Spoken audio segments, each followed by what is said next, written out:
Hello, hello, hello, and welcome to the Ball and All Show on YouTube, Twitter, where it is. My name is Mpo Mutwani, and I am the host of your show. And I talk all things NBA, all things basketball. I give my takes and I give my as what's going on. And this show has been a podcast of the past year, and now it's going to be a more video content with a little bit of graphics here and there. As we go along in the season, we'll be adding all those things with a few guests coming in as well. And also, we'll still keep the audio content for those who still like that audio feel. That's fine. I'm a fan of audio, so I do that all the time. And so today is the 21st of December. The NBA season is supposed to start in slightly more than 24 hours. And that is for the start of the 2020-2021 season, the 75th season in the NBA. And so this show's about what to look out for this season in some early predictions, and we're going through a lot of the teams. Some teams we won't talk about or give you a little thing, but we're going to talk about the key things to watch out for and some hot takes to see as you go through the season. And so that's where we are at this juncture right now. And yeah, so tomorrow the NBA starts with two games. You've got the Nets at Golden State, the Golden State Warriors at the Nets. So a nice little revenge, a nice little game for KD against his old team, and the Golden State Warriors seeing this new Brooklyn Nets team. And then you've got the Clippers versus the Lakers, the first installment. This is probably going to be the most watched fixture throughout the season, largely because of the Clippers trying to come back from that postseason failure, as what you would call that game seven loss to the Denver Nuggets. So they'll be trying to prove to everybody that they are much better than who they are. I've done some predictions, and I'll show you what they are in terms of how the teams will end up. But that's for now. That's for probably later in the show. We're going to try to keep it as short as possible. But the first take I think this season is to watch out for is I think for me. The first thing that everyone needs to be looking out for is in the East, how Brooklyn pierce its way through with KD? Can KD become play at close to the level that he played at before he got injured to help the Brooklyn Nets become a powerhouse in the East? I think right now Miami and Milwaukee set themselves apart based on the trades that they've done throughout the season, and Milwaukee locking in Giannis and getting Drew Holiday, Miami getting Avery Bradley for Jay Crowder who left, and so to Tyler Hero improving, and then we saw how Miami played in the playoffs. So I think they'll keep it up. I think Brooklyn Nets the question around them is, can KD play at that level to help them become a title contender? And that's going to be something that we need to watch out throughout the season. In the preseason, KD played incredibly well in the preseason games. He looked unguardable. He looked great. He defended very well. He had effort in defending. And for me, when you defend, I want to see the effort. I just don't. He's tall, so you can put up his hand, but you also need to get across the floor, get there, and they look great. Caris LeVert. The question around Caris LeVert is also going to be something that the Brooklyn Nets need to kind of figure out. But it's great. It looks great for him to play in a second unit outside of a KD as a second power forward, with KD being your first. That's a very good a power forward to have coming in as your second unit. So I do think Brooklyn looks at just how they work through the season with KD's injury and how well KD looks. I think the other thing to look out for in the East is how well Philadelphia plays. I think the big question around Philadelphia and to the Celtics is the bench. I think the bench for those two teams are a problem, but I think with Philadelphia is with Doc Rivers, can he work this Ben Simmons, Joel Embiid? On top of that, they added Danny Green and Seth Curry, who are good 3-point shooters. You can fight me on Danny Green, whatever it is in the playoffs, whatever it was. He did take a step back, but now we're out of the bubble, and let's see if his form will continue, because there's a reason why Danny Green is still one of the most sought-after players in terms of shooting of 3 and D in the league. I think their bench is going to be a question, but they have enough firepower to take games away from teams, especially the teams in that top 3, which is Miami, Milwaukee, and I think one of the other things I think, if moving to the West, that you need to look out for is how the Clippers respond to what happened in the bubble. I think that's going to be very interesting to see how Paul George responds. He signed a 5-year extension. Kawhi is still there, and they lost Montrez. They've got Lou still. They added Serge Ibaka, who I think is a much better fit to them as a 5 than Montrez was, even though Montrez was the 6th man of the year last year. I think in the playoffs, they got a different version of Montrez. Montrez moved across the hall to the Lakers, and that's going to be interesting. But the Clippers' response to all of this, and I think with the Milwaukee as well, it's not about the regular season, but the regular season is going to give us an indication, because with the Clippers, remember, they kept on resting Kawhi and PG and load management. And so the question with the Clippers, with the new coach and Ty Lue, is how that's going to work. Are they gonna start? I predict them to start very early and go guns blazing and try and assert their dominance in the West very early on. I think that whole attitude of just, we'll make it there. And they did. They were going to make it. They had enough stars to do it. And I think the other team in LA is going to be taking that approach that the Clippers took last year, the one will make it there, whatever it is. Because I think if you look at if you look at the NBA as a whole, I think the Lakers strengthened incredibly well. And the only other team that I think could match up to them is the Clippers, based on the star power they had last year. I think the Lakers won that. If it was Lakers and Clippers in the West final, it would be very tough. But I think the Lakers would have pipped it largely because of the experience that LeBron had and how AD was playing in the bubble. But I do think I've always thought that the Clippers had a much better roster, as everything falls apart right now.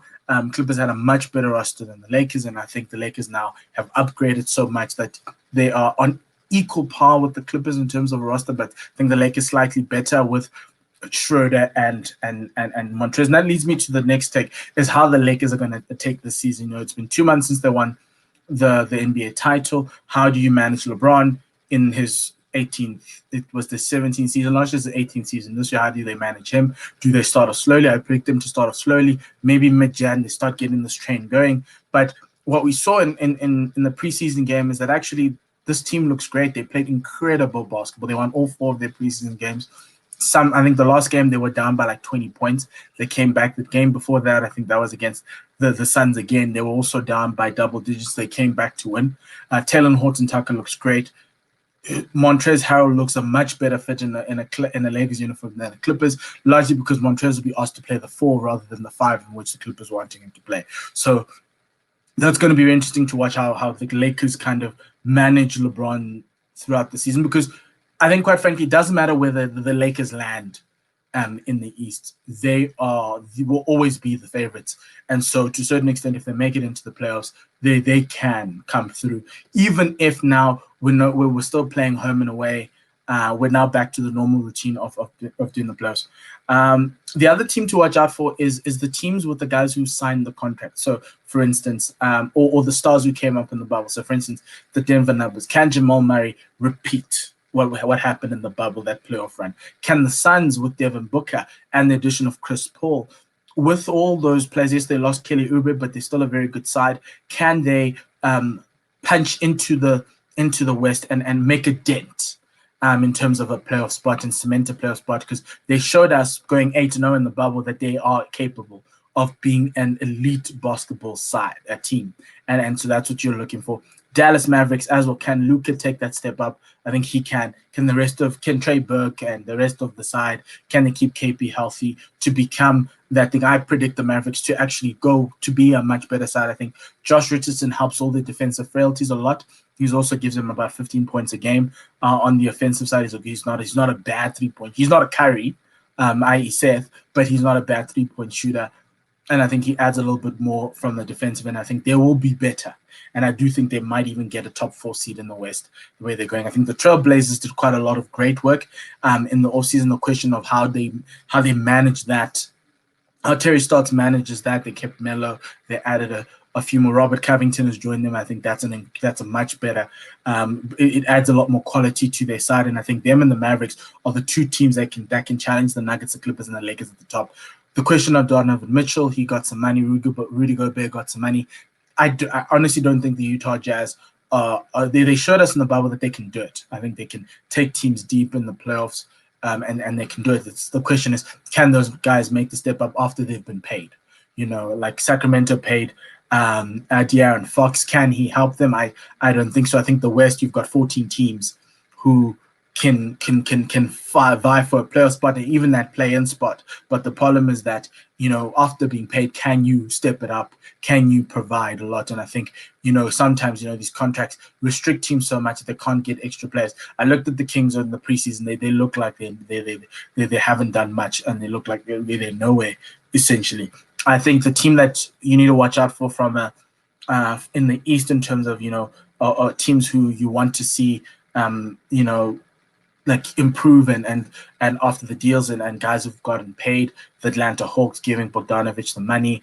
You want to see them improve. You want to, because they also added Gallinari to Trae Young, to Clint Capella, who was there in that side, and they've built a nice little roster. Rajon Rondo's moved over to Atlanta. They paid him quite a lot of money as well to kind of come in and they probably are hoping to rely on playoff Rondo to sneak a first round playoff of win or what. And so those are the type of things that you'd be looking out for. I think from another perspective is the Houston situation, and that's on its own. I think how James Harden handles the season with Houston. Does he finish the entire season? Does he get traded? I say he should get traded. I don't know where they trade him to, but if I was Houston, I'm looking for the best offer on the table. If I'm teams who necessarily have assets and have pieces, question is obviously do the Rockets want those pieces? So it's going to be an interesting one, but I do think James does stay, largely because I want him to be traded, but I do think he'll stay, largely because of the fact that I don't think there'll be teams who are willing to take him on just for 2 years. You'd need like a championship-ready side to be able to do that. And the problem is that you'd be losing one star to gain another. So I don't think the whole net situation is going to work, because letting go of Caris LeVert actually takes them 2 steps back, because James Harden, everyone says James Harden has a specific way to play basketball. Yes, he does.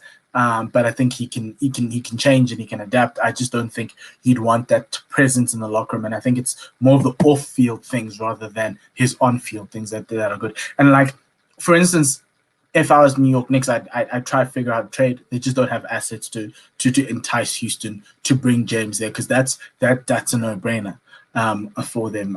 There are a lot of teams in the back end of that Eastern Conference table where you're like, okay, can they do something? No, I don't think so. And so it's going to be very interesting to see how they handle that.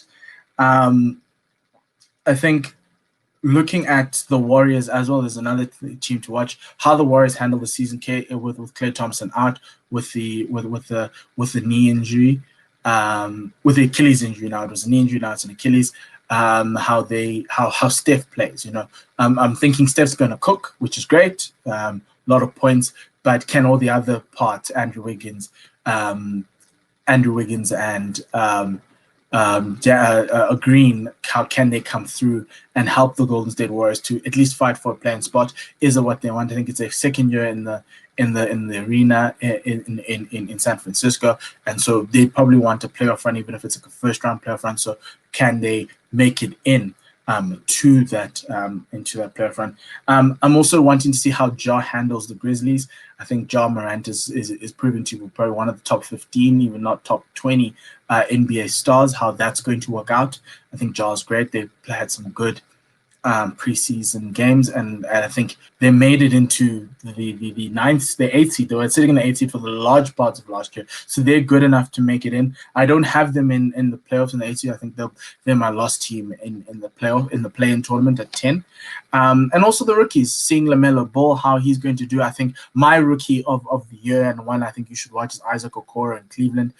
Cleveland needed a defender. They got those guys couldn't defend last year. They got one. He's very good. He can defend at elite level, and he also can shoot. He's more D and 3 rather than 3 and D, but he can still shoot. He shot a game-winning shot in the preseason, which surprised all of us, but we were happy. I think LaMelo Ball, watch out for him.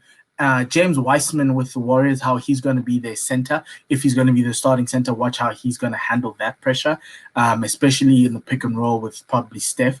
How that's going to work. I think he's good enough to also even pull up and shoot from range as well, which is something that is what is required of the new big men in the thing. I think I think for me, those are the guys that I'm looking to see. I think certain teams they just bonus. But like I think let me just go through show you what my East and West predictions are for when the playoffs start in April. It's going to be a season split in two. First part will be trying to get through to about February, mid-February. There won't be an all-star break, but then you'll get the back end of the season. We'll try and cover any games that were taken away from COVID. We're doing this outside the bubble, so that's going to be also something to watch, how the NBA handles the rising cases in America. Some states will go into further deeper restrictions, and also how teams, players will contract the virus. That's a given. So how that's going to work out. But to go through my 10 teams that are going to make the play-ins in the East and the West, here they are. I think the Bucks will be 1, Milwaukee 2 in the East, Brooklyn 3, Boston at 4, largely because of their star power, Philadelphia is 5, Toronto 6, Indiana Pacers at 7. They're very constant. They will make. I think they will. That'll be the 7, 8, 9, and 10 are play-in spots.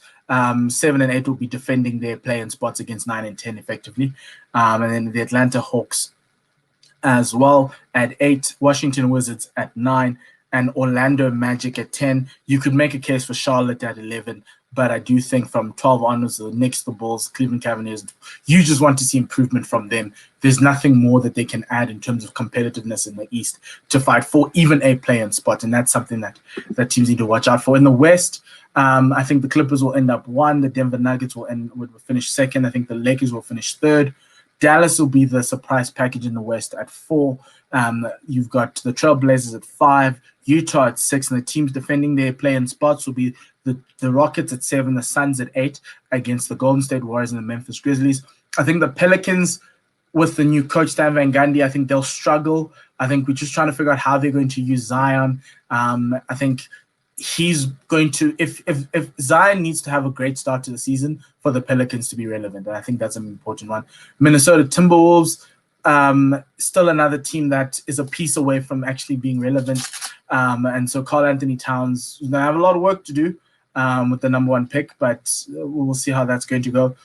Spurs, Sacramento Kings, and OKC Thunder. I think the Kings probably might be a lot more competitive than what I've put them there, but there isn't much that I've seen in the preseason for me to say they're going to fight for the playoffs. But I think it'll be very competitive in the West. And OKC Thunder is rebuilding, so to a certain extent, they've got Al Horford, they've got Shai Gilgeous-Alexander. They're just going to rebuild. Sam Presti's got a lot of picks, so he's probably looking to lotteries and seeing how the next generation of stars will come and fit into the OKC, into Oklahoma. So I think that's going to end the first part of the Ball and All podcast and show, not podcast. And we'll be doing this a lot more, trying to keep this closer to 10 minutes, quick takes and things like that. It's just obviously this one is the first one, and we're covering both sides of the NBA. And the one other thing is just watch out for Luke. I think he probably could be an MVP candidate. Giannis is looking a shoe-in for a 3-time MVP. I don't think any of the Lakers guys will get a look in based on the season. Just the way it is, I think AD might be a defensive player of the year. Giannis would put up his hand there as well. And then like if KD could also be an MVP candidate. Steph's going to need the Golden State Warriors to perform much better and try fight the top 6 seeds in the West in order for them to become an MVP. And if he does that, he's got my MVP vote. So I think that's going to be bring us to the end of the show. Thank you very much for watching. Please do follow me on Twitter and the social media. My handles are like this, at Mpomoreki. And also please do like the show, subscribe on YouTube, and you'll get more content as we go along. There's Christmas Day games. I'll come on for a quick take on the Christmas Day games after what we've seen in the first. But for most importantly, have a great enjoy the basketball, enjoy the start of the NBA season. For myself, Mpomutlani Lesale.